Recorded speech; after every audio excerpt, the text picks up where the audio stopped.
नमस्कार साथियों। आज हम बात करेंगे उत्तराखंड कांग्रेस के उपाध्यक्ष सूर्यकांत धस्माना जी से, जो कुछ ही देर में हमारे साथ जुड़ जाएंगे और उनसे जानेंगे कि उनके क्या विचार हैं महाराष्ट्र की घटना को लेकर। अर्नब गोस्वामी के बारे में बातें करेंगे। ये सारी चीजें कांग्रेस पार्टी किस प्रकार से देख रही है, इस विषय पर आज चर्चा करेंगे। देखते हैं कि उनके विचार क्या है। इतनी देर आपको ये बता दूं कि लंबा समय हो गया है इस पूरे घटनाक्रम को। अगर आप देखें तो पालघर में जो घटना हुई उसका राजनीतिकरण कौन कर रहा है, ये एक मेजर सवाल है। क्वेश्चन ये है कि क्या कोविड-19 से जूझने के वक्त हम लोगों के पास इतना समय है कि हम इन विषयों पर चर्चा करें। हम ये देखें कि सोनिया गांधी जी क्या बोल रही हैं, क्या नहीं। ये सारी बातें जो है इन पर चर्चा करेंगे। हम ये भी जानने की कोशिश करेंगे कि कांग्रेस पार्टी इस विषय में क्या सोचती है, वो क्या करने का विचार रखती है और किस ओर उनका ध्यान है। क्या वे अर्नब गोस्वामी के इस पूरे जो अटेंशन सीकिंग स्ट्रैटेजी है, क्या ये इसका हिस्सा बन गए हैं? क्या अर्नब गोस्वामी अटेंशन चाहने की कोशिश कर रहे हैं, या ये सचमुच में एक ऐसा विषय है जिसमें हमारे को ये समझने की आवश्यकता है कि राजनीति किस ओर जा रही है। तो हमारे साथ जुड़ रहे हैं सूर्यकांत धस्माना जी। उनसे भी बात करते हैं। बहुत सारी चीजें हैं बात करने के लिए और उस विषय में बात अब करेंगे।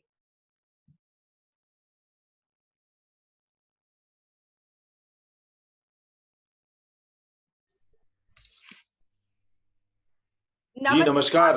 नमस्कार धस्माना जी, आपसे आज दोबारा से मुलाकात कर रही हूँ और इस समय बड़ी अजीब सी चीजें हो रही हैं देश में। आपका राजनीतिक सफर जो है बहुत लंबा रहा है और आपने मीडिया का रोल बदलते हुए देखा है। आपने सोशल मीडिया को आते हुए देखा है। आपने वो पत्रकारिता देखी है जब पत्रकार निडर होकर सवाल करते थे मगर उनकी भाषा में संयम भी होता था। क्या जो आज आप देख रहे हैं उसमें आपको पहले सा माहौल दिख रहा है या कुछ फर्क दिख रहा है? और मैं जिस बारे में बात कर रही हूँ वो है कि महाराष्ट्र और गुजरात की बात, महाराष्ट्र और बिहार की बात। द पॉइंट इज कि महाराष्ट्र में शिवसेना ने सरकार बनाई एनसीपी और कांग्रेस के साथ मिलकर, और जब बांद्रा स्टेशन पे लोग इकट्ठे होते हैं तो इस बात को उछालने की कोशिश करी जाती है, पर आवाज दब जाती है पत्रकारों की, क्योंकि उसी वक्त सूरत में यानी कि गुजरात के सूरत में लोग इकट्ठे हो जाते हैं और वहां पर भारतीय जनता पार्टी की सरकार है। बिहार में अगर आप देखें बच्चे मजबूर हैं सांप और मेढक खाने के लिए, परंतु वहां पे सवाल नहीं किया जाता क्योंकि वहां पे नीतीश कुमार की सरकार है, जनता दल यूनाइटेड के साथ भारतीय जनता पार्टी की समर्थित सरकार। तो आपको क्या लगता है मीडिया के रोल के बारे में? सुजाता, देखिए, निश्चित तौर पे जो वर्तमान में हम लोग, पूरा देश, पूरा दुनिया इस समय जिस वैश्विक महामारी का सामना कर रहे हैं, हम ये उम्मीद करते थे कि राजनीति में ठीक है, राजनीति में आप पक्ष विपक्ष को अपने हिसाब से आप टैकल कर सकते हैं, पक्ष विपक्ष का आप अपने हिसाब से झुकाव अपना तय कर सकते हैं। लेकिन ऐसे मौके पर जब पूरी दुनिया, पूरी मानवता खतरे पे पड़ी हुई है, एक ऐसे अदृश्य सूक्ष्म दृश्य संक्रमण से हम लोग लड़ाई लड़ रहे हैं, जिससे पूरी मानवता ही खतरे में पड़ने जा रही है। ऐसे में हम ये उम्मीद करते थे कि जो मीडिया है, वो निष्पक्ष भाव से देश और दुनिया में किस प्रकार से कोरोना से लड़ाई लड़ रही जा रही है, किस प्रकार से सरकारें अपनी भूमिका निभा रही हैं, किस प्रकार से विपक्षी दल अपनी भूमिका निभा रहे हैं, केवल भारत में नहीं, पूरी दुनिया में। और किस प्रकार से तमाम जो स्वयंसेवी संगठन है, वो क्या भूमिका निभा रहे हैं। इंडिविजुअल्स जो पूरी दुनिया में इस लड़ाई में आगे आकर के अपना अपना रोल अदा कर रहे हैं। बहुत ऐसे लोग हैं जिन्होंने बहुत बड़ा दानवीर बन के सामने आए हैं, इतने बड़े बड़े दान किए हैं। तो इस समय हम चाहते थे और सब लोगों की अपेक्षा थी कि मीडिया का रोल कम से कम इस समय निष्पक्ष होगा और सच्चाई को सामने लाएंगे। आप लेकिन मुझे ये भारत में बताइए, अजीब हो रहा। आपसे मैं ये जानना चाहती हूँ, आपने आपके इतने लंबे राजनीतिक सफर में आपने कैसे देखा है, मीडिया का रोल क्या था और आज क्या हो गया है? देखिए, मैं आपको बताऊं कि जब मैंने छात्र जीवन से राजनीति शुरू करी थी, तो 80 के दशक में इंदिरा जी के कत्ल के बाद, इंदिरा जी के बलिदान के बाद राजीव गांधी इस देश के प्रधानमंत्री बने थे। और राजीव गांधी जब प्रधानमंत्री बने थे तो आज तक हिंदुस्तान में नेहरू जी से लेकर के और मोदी जी तक इतना बड़ा बहुमत किसी प्रधानमंत्री को नहीं मिला था जो राजीव गांधी को मिला था। और 400 का आंकड़ा वो पार कर गए थे। उस प्रचंड बहुमत के बाद मैंने वो देखा कि कवि सम्मेलन रेंजर्स कॉलेज देहरादून में हो रहा है और एक के बाद एक कवि, जो हास्य कवि, व्यंग कवि आ रहे हैं, वो राजीव गांधी के बोलने की शैली में, राजीव गांधी के काम करने के तरीके में, राजीव गांधी का जो भाषण देने का तरीका था, उस पे वो खुल खुल करके उस पर व्यंग कर रहे हैं, उस पे व्यंगात्मक टिप्पणियां कर रहे हैं। और मुझे याद है उस जमाने के हमारे देहरादून शहर के विधायक हुआ करते थे सिंह बिष्ट, वो उस कार्यक्रम में मुख्य अतिथि थे और वो रेंजर्स कॉलेज के उस कवि सम्मेलन से नाराज होकर के उठ के चले गए कि साहब यहाँ प्रधानमंत्री जी की मजाक उड़ रही है। और आप विश्वास करिए, सुबह 3 बजे तक वो कवि सम्मेलन चला और उस कवि सम्मेलन में बहुत सारे कवियों ने प्रधानमंत्री जी के ऊपर जिस प्रकार से व्यंग किया, जिस प्रकार से उनकी नकल उतारी। आज क्या संभव है ये? मैंने वो दौर देखा और उस दौर के बाद ये दौर, आज का दौर, जिस दौर में सारा एक बड़ा वर्ग मीडिया का, वो तो ये समझिए कि पूरी तरह से नियंत्रण में है और वो कर रहा है जो सत्ताधारी दल केंद्र में बैठा हुआ, जो वो चाहते हैं, वो उस प्रकार से उनकी कठपुतली बन करके उनका ही एजेंडा आगे बढ़ा रहा है। मगर ये आप लेकिन कैसे कुछ कह लोगों सकते ने, हैं? ये आप कैसे कह सकते हैं? क्योंकि मोदी जी का मजाक तो उड़ाते ही हैं लोग, मगर खाली ये फर्क हो सकता है कि लोग अटैक जो करते हैं उन लोगों को जो मोदी जी का मजाक उड़ा रहे हैं, वो शायद फर्क होगा। नहीं नहीं, मैं कह रहा हूं कि देखिए, मैंने आपसे वो मैंने उदाहरण इसलिए दिया कि आज किसी के अंदर वो साहस नहीं है कि इस प्रकार, जिस प्रकार से राजीव जी का के ऊपर व्यंग लिखे जाते थे, उनके ऊपर जो, उस समय तो मैं कांग्रेस में था भी नहीं, मैं तो दूसरे दल में था, लेकिन मैं आपको बता रहा हूं, मैंने जो एक निष्पक्ष, बिल्कुल अपॉलिटिकल होकर के, जो आपने मुझसे पूछा कि पत्रकारिता में अंतर क्या आ गया, जिस प्रकार से आज पत्रकारिता में आप देखिए ना, टीवी चैनल पे बैठ करके टीवी का एंकर एक देश की सबसे पुरानी राजनीतिक पार्टी की राष्ट्रीय अध्यक्ष के लिए अमर्यादित शब्दों का इस्तेमाल करे, एक तरह से धसमाना जी गाली गलौज करे। उस पे कुछ देर में आते हैं, उसी विषय पर बात हाँ, करने के लिए जुड़ी हूँ मैं आज आपसे। बिल्कुल बिल्कुल, मैं आपसे कह रहा हूं कि पत्रकारिता में जो हम अपेक्षा करते हैं इस समय ऐसे संकट काल में, and it is not a emergency for India, it is a pandemic, वो पूरा पूरा दुनिया के लिए वो वैश्विक महामारी है। और ऐसी वैश्विक महामारी में अगर हम ये भी भेद करने लगेंगे कि ये राज्य किससे गवर्नड है, ये राज्य किससे गवर्नड है, केंद्र की सरकार जो अपनी टीम्स भेजेगी, वो टीम उन राज्यों में भेजेगी केवल जहां विपक्षी नेताओं की सरकारें हैं, विपक्षी दलों की सरकारें हैं, और वहां जाकर के वहां के मुख्यमंत्रियों को सहयोग करने की बजाय उनको उनको परेशान करने लगेगी। मैं समझता हूं ऐसे मौके पर हमको राजनीति से ऊपर उठ करके हमारा जो इस समय सबसे बड़ा उद्देश्य है और जो सबसे बड़ा दुश्मन है, हमें टारगेट उसको करना चाहिए। हम कोरोना को टारगेट करने की जगह, क्योंकि इतनी सारी जो पूरी कहानी जनवरी से लेकर के और ये अप्रैल का महीना आ गया, इसमें जो सारी कहानियां हुई हैं, उन कहानियों पे पर्दा डालने के लिए भी कुछ काम हो रहे हैं।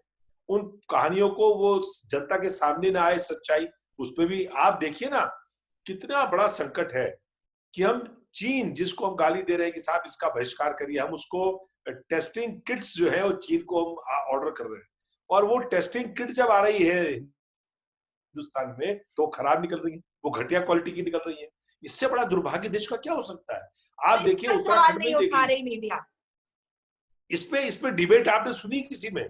इतना बड़ा, क्योंकि testing is the only thing कि आप पता कर सकते हैं कि देश में एग्जैक्ट इस समय कोरोना का क्या असर है, ये केवल और केवल टेस्टिंग से पता लग सकता है। लेकिन टेस्टिंग किट ही गुणवत्ता उसकी जो है उस सवालों के घेरे में है, और आईसीएमआर ने खुद ही उस पर रोक लगा दी है। तो ऐसे में आप कल्पना कर सकते हैं कि हम किस प्रकार से लड़ाई लड़ रहे हैं। और टीवी चैनल्स को, जो इस समय सारे चैनल्स पे इस बात की डिबेट होनी चाहिए थी कि देश के अंदर टोटल टेस्टिंग कितना हुआ, देश के अंदर जो सोशल स्प्रेड इसका है, सामाजिक तौर पर इसका इसका जो फैलाव है वो किस स्तर पे है। अलग अलग राज्यों में जो गुजरात की स्थिति मालूम है आपको? कोई चर्चा करने आज तक कोई किसी ने डिबेट करवाई कि आपने फरवरी में अहमदाबाद के इतने बड़े स्टेडियम में 1.5-2 लाख आदमी इकट्ठा करके, जिस समय कोरोना आ चुका था, भारत में प्रवेश कर चुका था, उस समय आप, और 6,000 लोग अमेरिका से आए ट्रंप के साथ, उस पे कोई चर्चा आज तक क्या किसी टेलीविजन की डिबेट में आपने देखी? डिबेट किन किन विषयों पे हो रही है, डिबेट किन बातों पे हो रही है? मतलब आप पाल जिस प्रकार पालघर से इसको, पालघर से शुरू करते हैं इस विषय की ओर जाते हुए। पालघर में जो 2 सन्यासी और एक उनका ड्राइवर, एक 70 बरस के सन्यासी जिनकी हत्या कर दी गई, साथ में उनके जो 35 बरस के साथी थे, उनकी हत्या कर दी गई। अब इसमें जिस प्रकार से ये पूरा घटनाक्रम हुआ, तो इसमें जो अफवाह फैलाने के जो तंत्र है, उसने काम किया, क्योंकि वहां पे अफवाह ये फैली थी कि शायद वो जो सन्यासी के रूप में आए हैं, मतलब सन्यासियों का जो ये भगवा वस्त्र है, इस पर किस तरह का हमारा नजरिया हो गया है, इस पर भी चिंतन करने की आवश्यकता है। और ये मेरे ख्याल से जरूरी भी है कि ये देखा जाए कि हर कोई भगवा वस्त्र पहनकर सन्यासी बनने के बारे में ना सोचे, क्योंकि ऐसा ना होता तो ऐसा भी नहीं होता कि लोगों को इन पर संदेह होता। इन पर संदेह हुआ कि ये बच्चा चोर होंगे या ये किडनी चोरी करने के मंशा से यहाँ आए हैं, बच्चों को का अपहरण हो सकता है, कुछ भी चीजें हो सकती हैं। और उसके बाद जो दूसरी चीज, ठीक है, अफवाह वाला जो तंत्र है, ये पिछले 6 सालों में बहुत बड़ा है। तो सबसे पहले तो ये अफवाह तंत्र, पहले बार बार कहा जाता था अफवाहों पे विश्वास ना करो, पिछले 6 साल में हमने नहीं सुना। अफवाहों को फैलने के लिए एक जैसे एटमोस्फेयर मिल गया। दूसरी बात, कैसे इसको हिंदू मुस्लिम का रंग दिया गया, मगर वो तो तीसरी चीज है। पहले क्या हो गया, उसके पहले दूसरी चीज मॉब लिंचिंग। तो अफवाह तंत्र, मॉब लिंचिंग, और उसके बाद इसको कम्युनलाइज कर दिया गया। बाद में पता चला कि ये जो गांव है, ये तो बीजेपी को समर्थन देने वाला गांव है। और उद्धव ठाकरे ने जो है, उन्होंने बहुत बेहतरीन तरीके से काम किया। उन्होंने 110 लोगों को अगर अरेस्ट करा तो बहुत फुर्तीले तरीके से किया। सोशल मीडिया पे अपनी एक वीडियो उन्होंने डाली, ये भी बहुत महत्वपूर्ण है। उन्होंने कहा उसमें कि इस इशू को सांप्रदायिक रंग ना दिया जाए। और क्या इसका मतलब ये है कि जो भी बीजेपी से हटकर दूसरे दलों के समर्थन से सरकार बनेगी, क्या उन पर आक्षेप लगाया जाएगा? क्या ये केवल बहाना मिल गया, इन्हें एक एक्सक्यूज मिल गया कि जो आप टेस्टिंग किट के बारे में बात कर रहे हैं कि कोविड-19 की जो किट्स आए हैं और वो पुअर क्वालिटी के हैं, पहली बात। और दूसरी बात है कि महाराष्ट्र में एक एग्जाम्पल सेट कर रहे हैं शिवसेना के उद्धव ठाकरे और बहुत बेहतरीन काम कर रहे हैं। वहां से ध्यान हटाने के लिए, इन दोनों चीजों से ध्यान हटाने के लिए, दिशा बदल देने के लिए ये पूरी कवायद की गई है। क्या आपको ऐसा लगता है? देखिए सुजाता, सबसे बड़ी बात जो आपने कही, पालघर का जो इंसिडेंट था वो 16 अप्रैल की रात को घटित हुआ, और इस देश के अधिकांश मीडिया ने उसको 20 अप्रैल से उठाना शुरू किया। एक ने 19 अप्रैल को उसको रिपोर्ट किया और उसके बाद अधिकांश लोगों ने उसमें 20 तारीख से डिबेट करी। मेरा जो कहना है वो ये कहना है कि आपने किस तरह से उस पर डिबेट शुरू करी, किस तरह की रिपोर्टिंग आपने शुरू करी।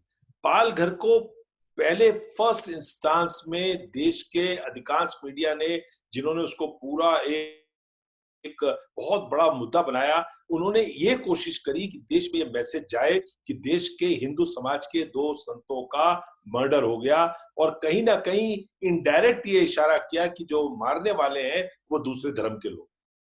ये एक बड़ा इंपॉर्टेंट पॉइंट है। वो तो जब आकर के फ्रंट फुट पे वहां के मुख्यमंत्री ने, वहां के गृह मंत्री ने ये स्पष्ट किया और उनको ये देखिए कितने शर्म की बात है कि एक प्रदेश के मुख्यमंत्री को ये कहना पड़ रहा है कि मारने वाले दूसरे धर्म के नहीं है, उसी धर्म के हैं। और वहां के जो गृह मंत्री हैं उनको ट्वीट करना पड़ा, उनको कहना पड़ा कि जितने लोग एफआईआर में नेम्ड हैं उनमें कोई भी दूसरे धर्म का नहीं है, सब एक ही धर्म के हैं। ये कितने अफसोस की बात है इस भारतवर्ष में। मॉब लिंचिंग संतों की भी इससे घटिया बात कोई नहीं हो सकती, इससे ज्यादा बड़ा जघन्य अपराध नहीं हो सकता। जिस प्रकार से उनको मारते हुए वीडियो आए हैं, मैं उनको देख नहीं पाया, बहुत 4, 5, 6 बार उनको देख के मैंने बैक करके उनको देखा। लेकिन एक इतनी बड़ी घटना हुई, उस घटना पर जो अपराध हुआ उस अपराध पे चर्चा करने की बजाय आप उसमें हिंदू और मुस्लिम ढूंढने लगे। अरे हत्या चाहे उत्तर प्रदेश में अखलाक की हो, पहलू खान की हो राजस्थान में, चाहे सुबोध जो इंस्पेक्टर बुलंदशहर में मारे गए अपनी ड्यूटी को अंजाम देते हुए उनकी हो। अरे भीड़ के द्वारा हत्या अगर इस भारत के अंदर किसी भी निर्दोष नागरिक की हो रही है तो मीडिया का काम यह है कि मॉब लिंचिंग की भर्त्सना करे, उसमें हिंदू और मुसलमान न ढूंढे। यही चर्चा चलती रही। कल तो गजब ही कर दिया, एक आपने देखा एक चैनल में जो मैंने पहले जिक्र किया था, मैं किस प्रकार की भाषा का। देर में आना चाहती हूँ। जी जी। तो जो सबसे बड़ी बात यह है, जो उद्धव ठाकरे ने सबसे बहादुरी का काम किया कि उन्होंने तत्काल उस पर एक्शन किया। एक्शन करके जितने लोग उसमें इन्वॉल्व थे उनको गिरफ्तारी उनकी करवाई और उन्होंने सारे राज्य में और पूरे देश में ये मैसेज दिया कि जो हत्या करने वाले लोग हैं वो हत्या करने वाले लोग दूसरे धर्म के नहीं है। ये मैसेज देना बहुत जरूरी था क्योंकि इस देश का अधिकांश जो मीडिया है वो कोशिश करता रहा 2 दिन लगातार इस पर डिबेट करके कि वो ये सिद्ध करे कि साधुओं की हत्या हो गई, गेरुआ वस्त्र वालों की हत्या हो गई, इस देश में हिंदू धर्म खतरे में है, सनातन धर्म खतरे में है। अरे भैया, मरने वाले भी बेचारे हिंदू और मारने वाले जो इतने जघन्य अपराध करने वाले हैं वो भी उसी धर्म के। तो ये सवाल हिंदू मुसलमान का थोड़ी है, ये सवाल तो ये है कि इस देश में भीड़ तंत्र जो मॉब मेंटेलिटी है और आप कौन इस देश में सुरक्षित है, कौन इस देश में सुरक्षित है? बिल्कुल इस देश में आपने एक बात करी निर्दोष। मैं तो कहूंगी कि अगर कोई दोषी भी है तो उसको मेरे देश में देश के संविधान के कानून के हिसाब से कानून है। बिल्कुल, हम बनाना रिपब्लिक नहीं है कि हमारे देश में कोई भी किसी को भी मार देगा। अगर कोई बच्चा चोरी कर रहा है, मैं कहूंगी कि ठीक है, नाराजगी एक जगह है, लेकिन अगर उसे पकड़ा गया तो उसे कानून के हवाले किया जाना चाहिए। क्या आप इस विषय में भी कुछ कहना चाहेंगे कि जिस तरह से ये पूरा का पूरा आज मॉब लिंचिंग जो है ऐसा बन गया कि लोगों ने इसलिए कर दिया, जैसे अखलाक के विषय में कहा गया वो बीफ लेके जा रहा था या पहलू खान के लिए कह दिया गया, या अब इस विषय में कि जो ये दोनों सन्यासी थे, और जरा सोचिए आप कि 70 वर्ष का एक सन्यासी बाबा तो बेचारे अपने आप की रक्षा कैसे कर सकते थे जब इतनी भीड़ वहां इकट्ठी हो गई। तो क्या ये दुखद नहीं है कि आज हमारी मीडिया जो है उस एक व्यक्ति, उस एक इंसान के लिए जस्टिस, न्याय नहीं मांग रही, इस इशू को भुलाने की कोशिश कर रही है, डिबेट का एक इशू बना रही है। कितना दुखद है ये। सुजाता, मैं इस बात को इससे जोड़ूंगा कि ये प्रोत्साहित कौन कर रहा है इनको। जब देश की सरकार के एक मिनिस्टर जयंत सिन्हा एक मॉब लिंचिंग के अपराधी को उसको आप सम्मानित करेंगे, जब एक और एक्स मिनिस्टर वो अखलाक के अपराधी को जो उसका देहांत होने के बाद तिरंगे में लपेट करके आप उसको सम्मान देंगे, आप मॉब लिंचिंग के अपराधियों को और उनके जो एक्यूज्ड हैं उनको जब पब्लिकली सम्मानित करेंगे, क्या क्या मैसेज जाएगा? बहुत मैसेज ही मैसेज दुखद। क्या जाएगा पूरे देश में? अब वो तो इससे ज्यादा घृणित कोई बात हो सकती है? और देश के प्रधानमंत्री जी को तो उसका संज्ञान लेना चाहिए था। उनको संज्ञान लेकर के आज क्या हालत हो रही है हमारे देश की, ये जो पूरे देश के अंदर सांप्रदायिक बंटवारा कर दिया है, पूरी दुनिया में थू थू हो रही है। सारे अरब मुल्क किस प्रकार के वहां के जो शासक हैं, वहां के जो वहां के प्रिंसेस हैं, वहां के तमाम बड़े वहां पे जिम्मेदार लोग हैं, वो किस प्रकार से रिएक्ट कर रहे हैं। आप कर क्या रहे हैं? इस देश को किस तरफ ले जा रहे हैं? मैं समझता हूं कि इनसे इनसे ज्यादा देखिए, साधुओं की जो हत्या हुई है, उस कितनी भी हम निंदा कर लें वो निंदा कम है, लेकिन साधुओं की हत्या ही मामला नहीं है। इस देश के अंदर मॉब लिंचिंग की संस्कृति को बढ़ावा देने वाले लोगों को ये सोचना चाहिए कि कोई भी इसकी चपेट में आ सकता है। कोई भी इस अगर ये आपने इसको बढ़ावा दे दिया तो जिसका दांव जहां चलेगा वो उसको मारेगा। और जब कोई मारना शुरू हो जाएंगे तो फिर उसके बाद आप किसी को जस्टिफाई और किसी के खिलाफ आप बात नहीं कर सकते। मॉब लिंचिंग को तो आपको सीधे से नकारना पड़ेगा। आपको ये कहना पड़ेगा कि इससे जघन्य अपराध कोई नहीं है, और इसमें प्राइम मिनिस्टर को आगे आना पड़ेगा और ये केवल बोल नहीं रहे हैं, भाषण देने। मैं बोल नहीं रहे हैं, परंतु यहाँ पे आपको रोकूंगी। जो बात आप कह रहे हैं कि खाड़ी देश में जब बहुत इस पर ट्विटर पर उन लोगों ने पोस्ट करना शुरू कर दिया, वहां की प्रिंसेस ने और बाकी शेखों ने, कि किस प्रकार से भारत में कम्युनलाइज करा जा रहा है हर इशू को, किस तरह से माइनॉरिटीज को ट्रीट किया जाता है। तो इस विषय पर जो वहां की प्रिंसेस है उन्होंने पुराना ट्वीट तेजस्वी सूर्या का ट्वीट किया, उसका स्क्रीनशॉट डाला और कहा कि जो हमारे यहाँ भारतीय काम करते हैं और हिंदू भारतीय कह रही हैं कि उनको माइनॉरिटी मानते हुए उन्हें हम अपने देश से निकाल दे। हमारे यहाँ के तो बहुत सारे लोग वहां काम कर रहे हैं। इसका रिएक्शन ये हुआ कि कतर के जो डिप्लोमेट है और एक और खाड़ी देश के जो डिप्लोमेट है उन्होंने भी ट्वीट किया कि इन लोगों की बातों में मत आइए, कि जो लोग इस तरह की अफवाह फैला रहे हैं भारतीयों को बदनाम कर रहे हैं, ताकि एक मैसेज चला जाए प्रिंसेस को और बाकी लोगों को कि भारत सरकार ऐसा नहीं सोचती। परंतु आप देखिए कि जब इस तरह से रिएक्शन शुरू हुए तो सोनू निगम जो है, जिन्होंने बहुत कुछ कहा था कि नमाज जो है उसको बैन करा जाना चाहिए, तो उन्होंने अपना ट्विटर अकाउंट ही हटा लिया। आपको पता नहीं पता है या नहीं, ये लेटेस्ट न्यूज है कि उन्होंने अपना ट्विटर अकाउंट ही हटा दिया है, डीएक्टिवेट कर दिया। और हमारे प्रधानमंत्री जी ने उसके बाद क्या किया, एक ट्वीट किया कि ये कोविड-19 जो है ये कम्युनल नहीं है, मतलब इसका कोई धर्म नहीं है। पर क्या आपको लगता है कि केवल एक ट्वीट काफी है, या प्रधानमंत्री जी अगर स्क्रीन पर आते हैं, टेलीविजन पे घर घर पहुंचते हैं, तो लोग उनका सम्मान करते हुए उनकी बात मानेंगे अगर वे कह भर के कि आप हिंदू मुस्लिम करना बंद करें? और क्या वो करेंगे आपके हिसाब से? नहीं, देखिए, आपने सही कहा, मुझे मालूम है। सोनू निगम साहब ने असल में वो इत्तेफाक से इस समय दुबई में ही है, अपने पूरे परिवार के साथ दुबई में है। और दुबई में उन्होंने गाना, कोई वो आजकल चल रहा है तो उसमें गाना गा रहे थे और उन्होंने कहा कि मैं दुबई से इसको समर्पित कर रहा हूँ। उसके बाद ही वो ट्वीट चलना शुरू हुए और लोगों ने कहा कि साहब इनको तो नींद में खलल पड़ जाता है जब अजान होती है। तो अजान से जिनकी नींद में खलल पड़ती है, दुबई में है, इनको ऐसी जगह रखा जाए जहां पर अजान की आवाज इनके कानों पे ना पड़े। उसके बाद उन्होंने वो अपना ट्विटर हैंडल जो है वो डीएक्टिवेट कर दिया। बिल्कुल। ये अच्छी बात नहीं है। देखिए, धार्मिक प्रधानमंत्री जी को तो मैं इसलिए कह रहा हूं कि प्रधानमंत्री जी इस देश के सर्वोच्च नेता हैं, जो चुने हुए इलेक्टेड सरकार के सबसे बड़े नेता हैं। उनको आगे आकर के, और वो 132 करोड़ लोग बोलते हैं, वो 130 करोड़ लोग बोलते हैं भारतवासी। तो उन 130 करोड़ में हिंदू भी है, मुस्लिम भी है, सिख भी है, ईसाई भी है, जैन भी है, बौद्ध भी है, फारसी भी है, दलित भी है, पिछड़ा भी है, अगड़ा भी है। सारा देश उनका है। वो सारे देश के 130 करोड़ भारतवासियों के प्रधानमंत्री हैं। इसका एहसास उनको करना चाहिए। वो किसी एक धर्म के, एक मजहब के, एक जात के वो प्रधानमंत्री नहीं है। और जब वो आगे आकर के ऐसी बात कहेंगे कि इस देश के अंदर अब ये बंद होना चाहिए, इस पे फुल स्टॉप लगना चाहिए, और सबसे पहले तो अपनी पार्टी के लोगों को नसीहत करें, अपने अपने कैडर को बोलें कि भाई आप ये बंद करो, क्यों ऐसा बंद? आप दुनिया के सबसे बड़े नेता बन सकते थे। आप इसका प्रचार करवाते हैं कि आप इंटरनेशनल नेता बन गए, अभी बने नहीं है। आप बन सकते हैं क्योंकि आप 132 करोड़ भारतवासियों के प्रधानमंत्री हैं, इसलिए आप बन सकते हैं। आप उस संभावना पे फुल स्टॉप क्यों लगा रहे हैं? आप केवल धर्म की बात करके, लोगों को बांट करके अपनी उस सब, आपको तो इस समय दूसरा टर्म आपका प्रधानमंत्री का हो गया।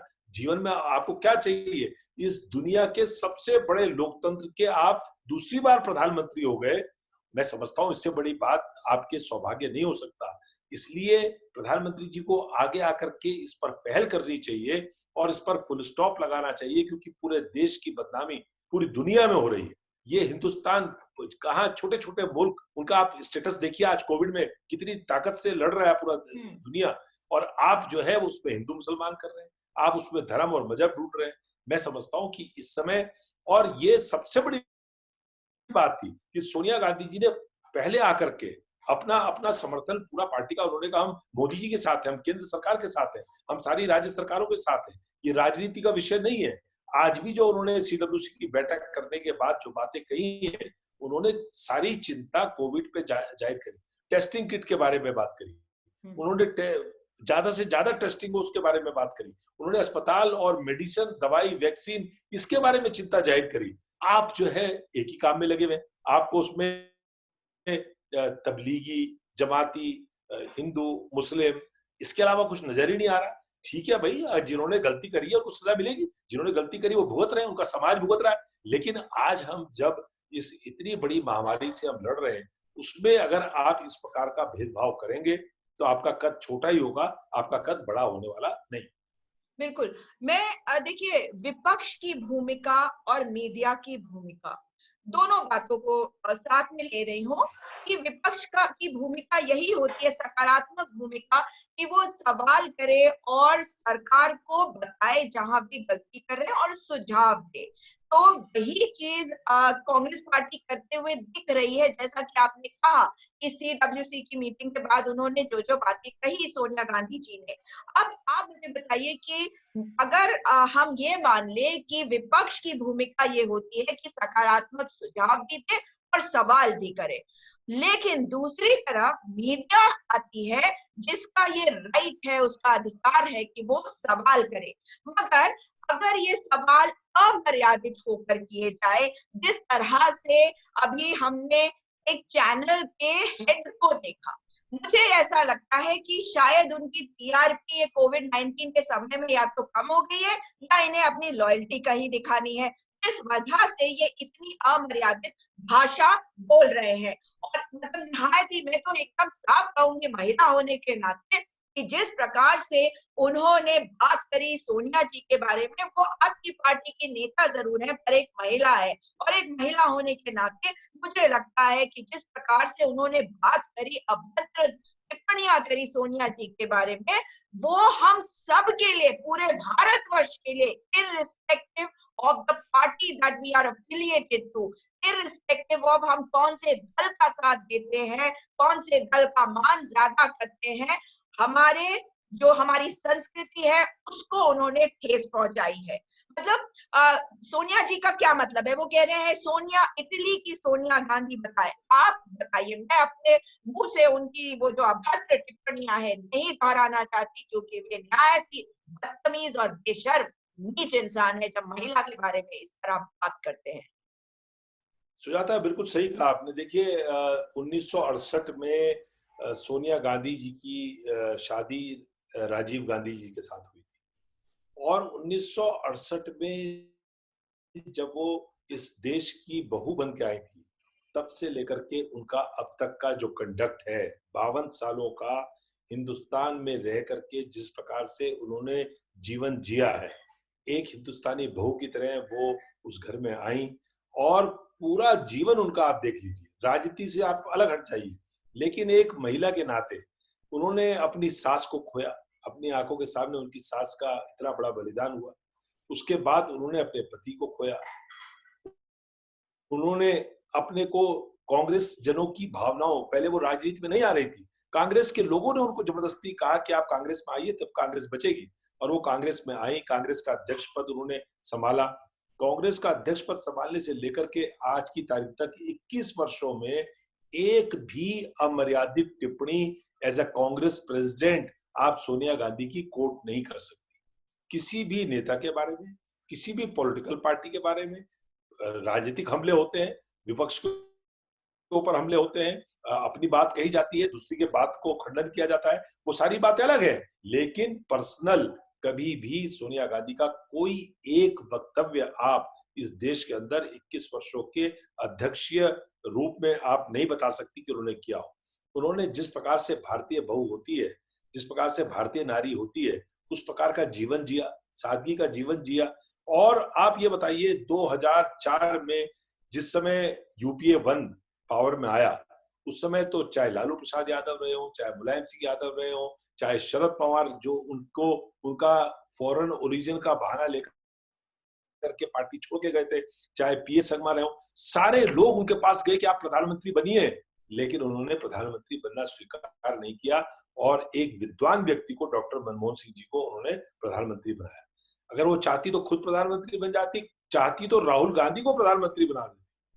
5 साल सरकार बनाने के बाद 2009 में जब दोबारा उनके नेतृत्व में यूपीए 2 आया, तो उस समय भी अवसर था कि वो प्रधानमंत्री बन जाती, वो राहुल गांधी को प्रधानमंत्री बना देती, 2 साल बाद बना देती। लेकिन उन्होंने फिर उस व्यक्ति को, जिसने इस देश को आर्थिक रूप से पूरी दुनिया में एक पहचान दिलाई, 2008-9 में जब मंदी का दौर था, तो डॉक्टर मनमोहन सिंह जी के नेतृत्व में पूरा भारत उस मंदी के दौर में जिस प्रकार से खड़ा रहा, एक बैंक हमारे यहाँ बैंकरप्ट नहीं हुआ। अमेरिका में बैंक बैंकरप्ट हो गए, जर्मन में हो गए, बड़े बड़े देशों में हो गए, लेकिन हिंदुस्तान में कोई बैंक बैंकरप्ट नहीं हुआ।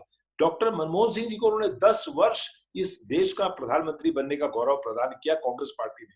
सोनिया गांधी चाहती तो खुद बन जाती, राहुल गांधी को बना देती। आपको याद होगा कि उमा भारती और सुषमा स्वराज जी ने कहा था 2004 में कि अगर सोनिया गांधी प्रधानमंत्री बन गई तो हम दोनों मुंडन करवा करके, सर मुंडवा करके हम देश का दौरा करेंगे। उस समय भी उन्होंने एक शब्द न तो सुषमा स्वराज के खिलाफ कहा और न उन्होंने उमा भारती के खिलाफ कहा, कभी नहीं कहा।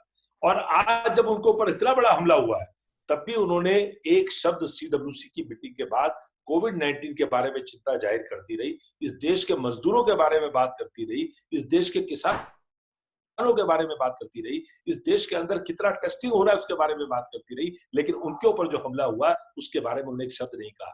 जिसके घर में माँ होगी, जिसके घर में बहन होगी, जिसके घर में बेटी होगी, वो हिंदुस्तान का व्यक्ति तो उस प्रकार की भाषा, जो जिस व्यक्ति का नाम आपने अभी लिया, उसके मुंह से जो कल वो बातें निकली हैं, मैं समझता हूं कि उनको उस वीडियो को अपने घर में अपनी पत्नी को, अपनी माँ को, अपनी बेटी को नहीं दिखाना चाहिए, वरना हो सकता है कि घर में उनकी हाल जो है वो बुरा हो जाए।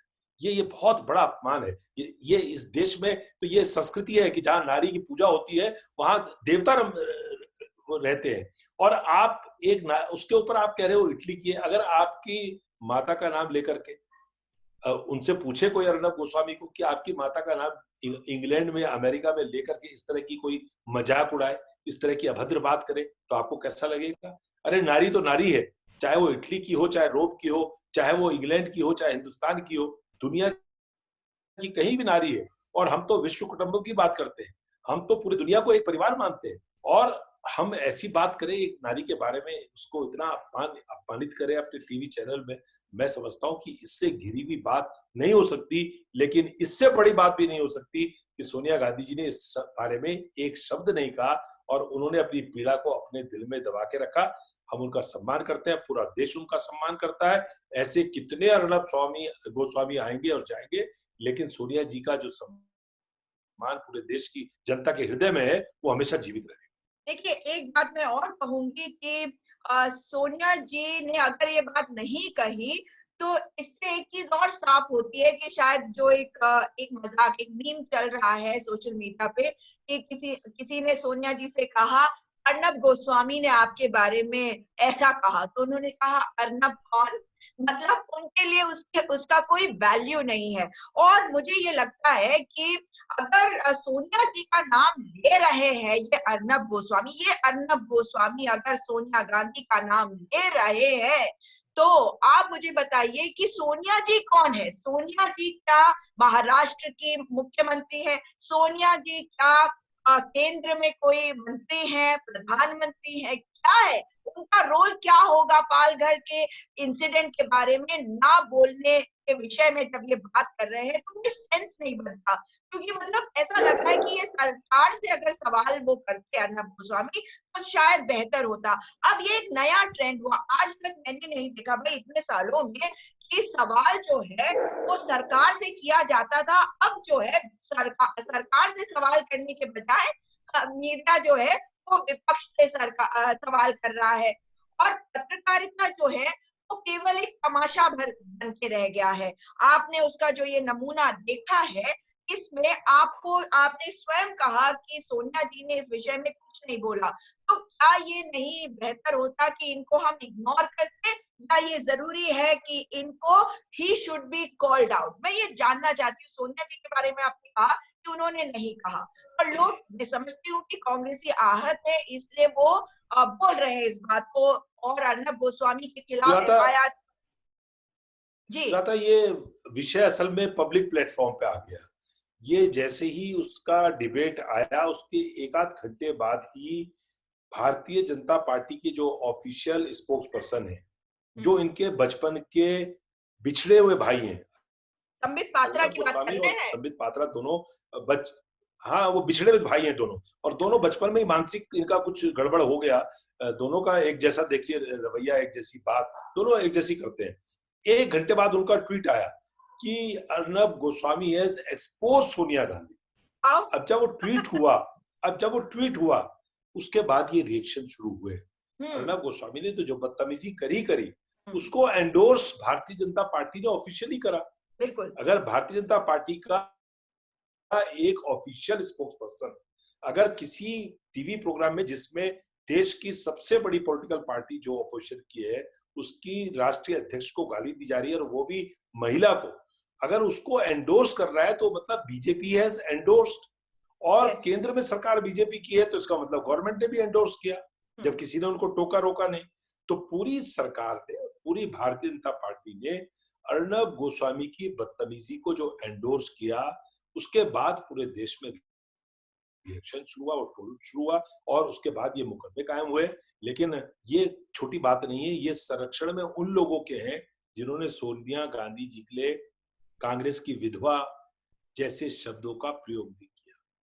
अब जब उनकी पार्टी के सबसे बड़े नेता तो कांग्रेस की विधवा इस प्रकार का शब्द इस्तेमाल करेंगे, तो मैं समझता हूं कि संरक्षण किसका है। असल में इनकी पार्टी में मखौटे अलग है, चेहरे अलग है। एक कोई बात कहता है तो उसको शील्ड करने के लिए दूसरा आ जाता है। तो इसलिए मैं समझता हूं कि इनकी संस्कृति है। और अर्नब गोस्वामी तो एक तरह से लाउड स्पीकर है, वो कोई चैनल नहीं है, वो तो एक किराए का भोंपू है। और उस किराए के भोंपू को सुबह उठ करके रात को सोने तक लगातार गालियां देनी है, लगातार बकवास करनी है, लगातार अफवाहें फैलानी है, लगातार उनके एजेंडे को आगे बढ़ाना है। अब एक आध दिन में हो सकता है कोई आकर के कह दे कि साहब नहीं, बहुत अच्छा नहीं किया, गलत किया, लेकिन जो बात फैली थी, जो मैसेज जाना था, वो तो पूरे देश के अंदर, पूरी दुनिया के अंदर चला गया। इससे मैं समझता हूं कि सोनिया जी को कोई नुकसान नहीं होगा। सोनिया जी का जो कद है, क्योंकि उन्होंने तो कॉग्निजेंस भी नहीं लिया, जैसा आपने कहा, she has not taken the cognizance of that rubbish issue. Filth, yes. या तो जो फिल्थ जो उन्होंने किया है, तो उसका उन्होंने कॉग्निजेंस भी नहीं लिया। एंड तो जब राइटली सो। कॉग्निजेंस नहीं है, या राइटली सो। तो आप देखिए बिल्कुल इसका बिल्कुल इसका अगर हम टाइमलाइन देखें तो मुझे ऐसा लगता है, अब ये व्यक्ति जो है अर्नब गोस्वामी नामक व्यक्ति, एक तो इनको साइकाइट्री डिपार्टमेंट चाहिए पूरा का पूरा इनकी ट्रीटमेंट करने के लिए। मैं इस टाइमलाइन पे जाना चाहती हूँ। सबसे पहले ये जो भड़क गए, ऐसा लगा जैसे इनका टीआरपी जो है इनके चैनल का कम हो गया। कोविड-19 के टाइम पे लोग अपनी अपनी वीडियो डाल रहे हैं, उनका चैनल नहीं देखा जा रहा, उनकी चिल्ला चिल्ली नहीं देखी जा रही। और इस पूरे चीज के बीच में जब इन्होंने ये बदतमीजी करी, निहायत ही नीचता दिखाई, उसके बाद जब अशोक गहलोत जी ने इसके बारे में कहा कि इनके खिलाफ मुकदमा दायर किया जाए, इनके खिलाफ एक्शन लिया जाए, उसके बाद ये एक और डिबेट बिठा देते हैं जिसमें वही संबित पात्रा को ये बुलाते हैं तो इनके जैसा कि आपने कहा बिछड़े जुड़वा भाई है और दोनों फिर इसी चीज में लग जाते हैं। तो क्या ऐसा नहीं लग रहा आपको कि ये अपनी झेप मिटा रहे हैं एक तरफ, और झेप क्यों मिटा रहे हैं, तीसरी कड़ी ये अटेंशन सीकिंग, इनको अटेंशन सीकिंग प्रॉब्लम और ये मेंटल डिसऑर्डर होता है कि आपको अटेंशन चाहिए। तीसरी चीज इन्होंने की क्या करी, ये तो वाइस सिक्योरिटी प्राप्त व्यक्ति है। तो वाइस सिक्योरिटी का मतलब है कि 20 सिक्योरिटी वाले, जिसमें 2 पर्सनल सिक्योरिटी ऑफिसर्स होंगे इनके पास, क्योंकि 2016 में ये खबर आई थी कि इनको वाइस सिक्योरिटी दी जा रही है। और इन्होंने ये बात कहीं ना कहीं कही, इन्होंने कहा कि जब मैं टोयोटा करोला से अपने घर जा रहा था तो कुछ लोगों ने मेरे को फॉलो किया, ओवरटेक किया, गाड़ी रोकी, फिर वो उतरे, मेरी गाड़ी के शीशे पे आके जोर जोर से फोड़ने लग गए। गाड़ी का शीशा नहीं फूटा धस्माना जी, परंतु उसके बाद इन्होंने हीरो के तरीके से किसी तरह गाड़ी को स्वर्व किया और वहां से निकल गए। उसके बाद 15 या 5 मिनट, इन्हें खुद भी नहीं पता, 5 मिनट के बाद इनके सिक्योरिटी वाले आए, जिनको इन्होंने अपने रेयर व्यू मिरर, गाड़ी के रेयर व्यू मिरर में देख लिया था कि उन्होंने उन लोगों को पकड़ लिया, मगर पकड़ा भी नहीं, छोड़ भी दिया। फिर ये सिक्योरिटी वाले आते हैं और इन्होंने इन्हें बताया कि इन्होंने, उन लोगों ने कहा है कि उन्हें भेजा गया है, और वो यूथ कांग्रेस के मेंबर थे जिनको भेजा गया, और इसका कोई प्रूफ कहीं नहीं है। वो अपने चैनल पे क्या चला रहे हैं वो एक अलग विषय है, परंतु ये पूरा एक वीडियो वो बनाते हैं, अपने घर पहुंचकर रात के 1:30 के आसपास इसको वो डालते हैं। अब मुझे बताइए, क्या इनको, क्या ये अटेंशन प्रॉब्लम की वजह से नहीं कर रहे हैं, और ऊपर से झेप मिटाने की कि अब तो गड़बड़ तो मैंने कर दिया है, तो अब मेरे खिलाफ मुकदमे भी होंगे और बहुत हो हल्ला होगा। आपको क्या लगता है कि झेप मिटा रहे हैं या सिर्फ अटेंशन चाहिए, टीआरपी बढ़ाएंगे? नहीं, देखिए, दो बातें हैं। एक बात तो मुझे लगती है कि जो टेस्टिंग किट का मामला है वो बहुत बड़ा मामला है, हम्म। और टेस्टिंग किट का मामला एक्सपोज होने के बाद उस पर बहुत ज्यादा चर्चा ना हो, बहुत ज्यादा हल्ला ना हो, बहुत ज्यादा शोर ना हो। पालघर को पकड़ा गया, पालघर में उल्टी बाजी पड़ गई, मारने वाले भी वही बेचारे साधु तो हमारे सीधे साधे थे ही, लेकिन जो मारने वाले हैं वहां सरपंच बीजेपी का। 101 लोग जो गिरफ्तार हुए हैं उसमें बता रहे हैं कि मेजोरिटी 80% ऑफ देम आर एक पार्टी के लोग हैं जो सबसे ज्यादा शोर मचा रही है। और जब पालघर फेल हो गया तो पालघर में इन्होंने कल का वो शो कर दिया। उस शो में ये पूरा प्लान करके कहा कि सोनिया गांधी को गाली देंगे, सोनिया गांधी को गाली देंगे तो उसके बाद हल्ला होगा देश में, इनके खिलाफ मुकदमे होंगे, ट्रोल होगा, ट्रोलिंग इधर भी होगी उधर भी होगी। ये सारा चर्चा जो है 2-3 दिन ये इस पे चल जाएगा। ये ऐसा नहीं है, पगलैट तो है, लेकिन इस लेवल के पगलैट है कि पैसा लेकर के पगलैटी करते हैं, धंधा है ना। तो ये धंधा कर रहे हैं इस समय। आपने अगर वो वीडियो ध्यान से देखा हो तो इनको ये नहीं पता कि ये कार में थे या मोटरसाइकिल में थे। उसके बाद ये बोलने लगी कि मेरी मोटर बाइक, मतलब अपनी अपनी कार के लिए मोटर बाइक बोल रहे थे। 3-4 बार उन्होंने रिपीट किया उस बात को। बिल्कुल। और पूरी स्टोरी जो बता रहे थे वो लग रहा था कि कहीं उसका सिर्फ पैर ही, कभी कह रहे कि मैंने एक्सीलेटर में पैर दे दिया, कभी कह रहे कि मैंने किसी और चीज पे, मतलब जो बात बता रहे थे उसका कहीं तालमेल आपस में नहीं था। इसलिए सारी कुक्ड स्टोरीज हैं, और ये कुक्ड स्टोरीज पूरी प्लान्ड है। इसलिए प्लान्ड है कि 2-3 दिन चर्चा इस पर ही चलती रहे। इसलिए आज पूरा जो देखेंगे आप। लेकिन सबसे बड़ी बात, मैं इस बात को बधाई देता हूं कि देश के किसी चैनल ने और किसी मीडिया ने इसका कॉग्निजेंस ही नहीं लिया। सोनिया गांधी जी तो नहीं लिया, लेकिन और कोई मीडिया वाला भी, सबको पता है क्या है, कितना बड़ा फ्रॉड है, सबको पता है। इसलिए और लोगों ने भी इसके ऊपर चर्चा नहीं करी। ये कल वल में सारा हो जाएगा। आज वो मुकदमे हो गए तो इसलिए कल छपेगा और दिखेगा, लेकिन उसके बाद परसों से ये फुल स्टॉप हो जाएगा।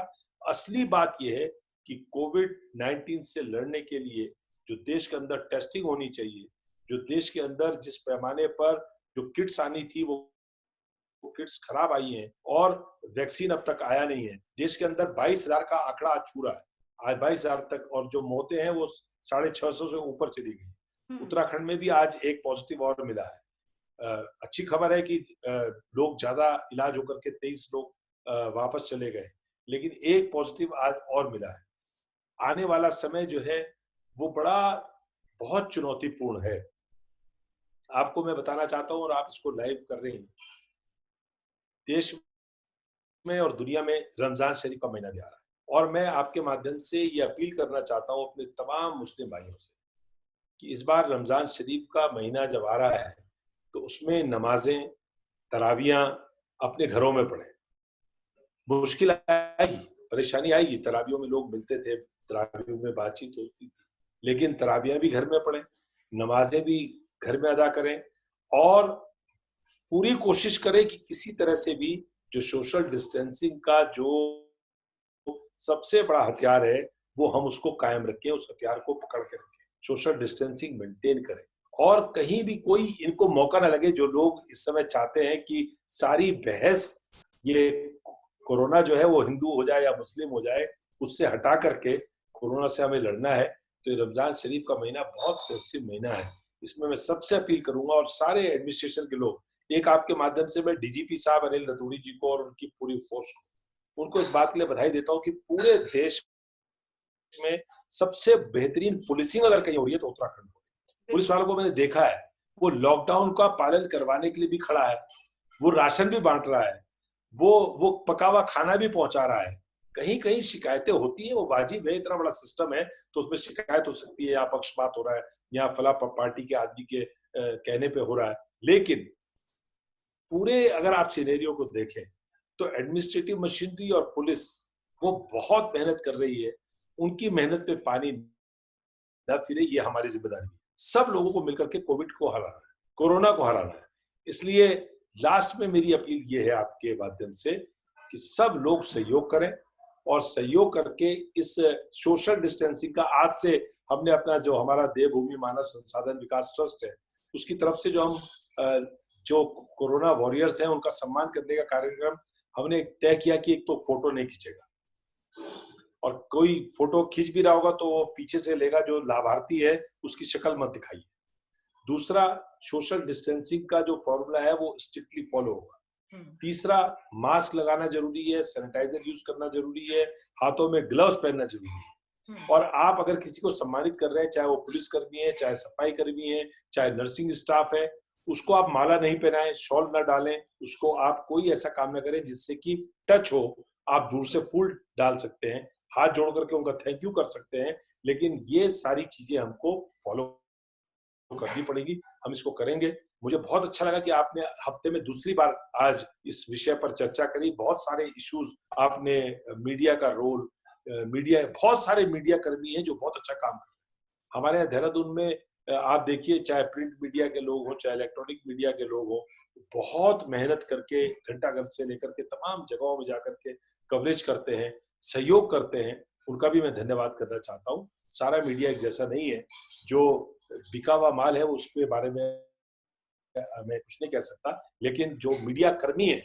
उन मीडिया कर्मियों को भी मैं सैल्यूट करना चाहता हूँ। मैं आखिर में जाते जाते आपसे एक और सवाल पूछना चाहूंगी दसवाना जी, कि कांग्रेस का जो रोल है दो चीजों में, एक तो कोविड-19 को लेकर उत्तराखंड में और खास करके देहरादून में पूछना चाहती हूँ कि क्या है, क्या कर रहे हैं आप लोग, और दूसरी चीज, जहां तक ये सोनिया जी वाला इशू है, अर्नब गोस्वामी वाला, क्या आप लोगों ने भी कोई एफआईआर दर्ज करवाई है? यहाँ पे किस प्रकार से आप इस मुद्दे को ले रहे हैं?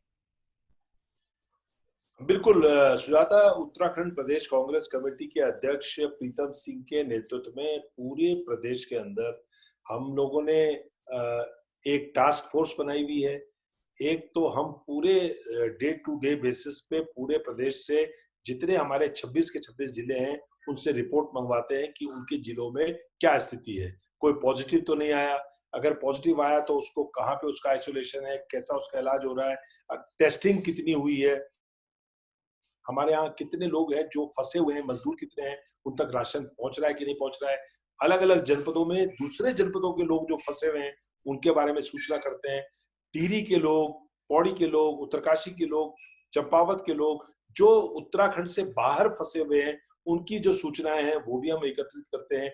जितनी एक्टिविटीज होती हैं वो सारी एक्टिविटीज हम प्रदेश अध्यक्ष प्रीतम सिंह को रिपोर्ट करते हैं। प्रीतम सिंह जी उनका पूरा सबका मॉनिटरिंग करके उसकी रिपोर्ट दिल्ली भी भेजते हैं और जो आवश्यक निर्देश होते हैं वो पार्टी के तमाम लोगों को देते हैं। डॉक्टर इंदिरा हृदय हल्द्वानी भी बैठ के मॉनिटर करती हैं।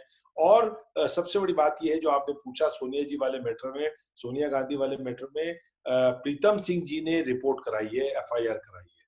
हमने एफआईआर कराई, उन्होंने एसएसपी को आज बाकायदा जो तमाम डेरोगेटरी रिमार्क्स थे और भड़काने वाली बातें थी, ये सारी बातों के बारे में एक एफआईआर एसएसपी को दी है, उनकी रिपोर्ट दर्ज होगी। और प्रीतम सिंह जी के नेतृत्व में ही हम लोग जो तमाम लोग फंसे हुए हैं, कोटा वाला मामला है, कोटा के जो हमारे छात्र फंसे हुए थे, डॉक्टर इंदिरा हृदय ने, प्रीतम सिंह जी ने, मैंने स्वयं आपके माध्यम से भी, फेसबुक से भी सरकार के पास प्रीतम सिंह जी खुद गए, मुख्यमंत्री के पास गए, उन्होंने स्वयं जाकर के पूरी लिस्ट सौंपी, वो मेटेरियलाइज हो गया, कोटा के बच्चे आ गए। लेकिन बड़ी संख्या में हमारे प्रवासी फंसे हुए हैं अलग अलग जगहों में जो उत्तराखंड आना चाहते हैं, उनके बारे में भी हम सरकार से बात कर रहे हैं। सरकार के पक्ष के लोग कह रहे हैं कि हम राजनीति कर रहे हैं, हम राजनीति नहीं कर रहे। आपने ठीक कहा कि कांग्रेस सवाल उठाएगी नहीं तो कौन उठाएगा, हम विपक्ष में हैं और कोई सवाल हमारे पे आता है तो हम निंदा की तरह नहीं, हम क्रिटिसाइज नहीं करते,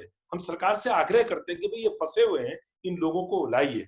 हम लोग अपने खाने के पैकेट जो बांट रहे हैं या राशन का सूखा राशन जो बांट रहे हैं, उनकी गिनती करके प्रेस को नहीं बताते कि हमने 10 लाख बांट दिए, 2 लाख बांट दिए। राजनीति तो वो कर रहे हैं जो अपने दफ्तर में बैठ करके ये जारी कर रहे हैं कि 10 लाख खाने के पैकेट बांट। अब बताइए आप 10 लाख खाने के पैकेट बढ़ सकते हैं क्या? कितना टाइम लगेगा उन्हें बनाने में? इस तरह की बातें करने वाले लोग, कांग्रेस अपनी भूमिका निभा रही है और कांग्रेस इस लड़ाई को पूरी तरह से पार्टी लाइन से ऊपर उठ करके, हम लोग कोविड से लड़ रहे हैं, हम लोग कोरोना से लड़ रहे हैं, इस बात को मान करके हमारे से जो कुछ बन पड़ रहा है हम लोग कर रहे हैं अपने अपने स्तर पे। पार्टी पूरी यूनाइटेडली प्रीतम सिंह जी के नेतृत्व पे इस पे काम कर रही है और मुझे लगता है कि देहरादून और उत्तराखंड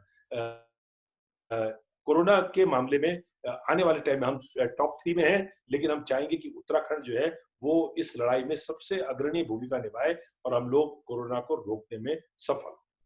चलिए, उम्मीद करते हैं कि ऐसा हो और भगवान से प्रार्थना है देवभूमि के वासी जो है कोविड-19 से जीत जल्द हासिल करे। आपका बहुत-बहुत धन्यवाद धस्माना जी आज जुड़ने के लिए। आपसे दोबारा मुलाकात होगी।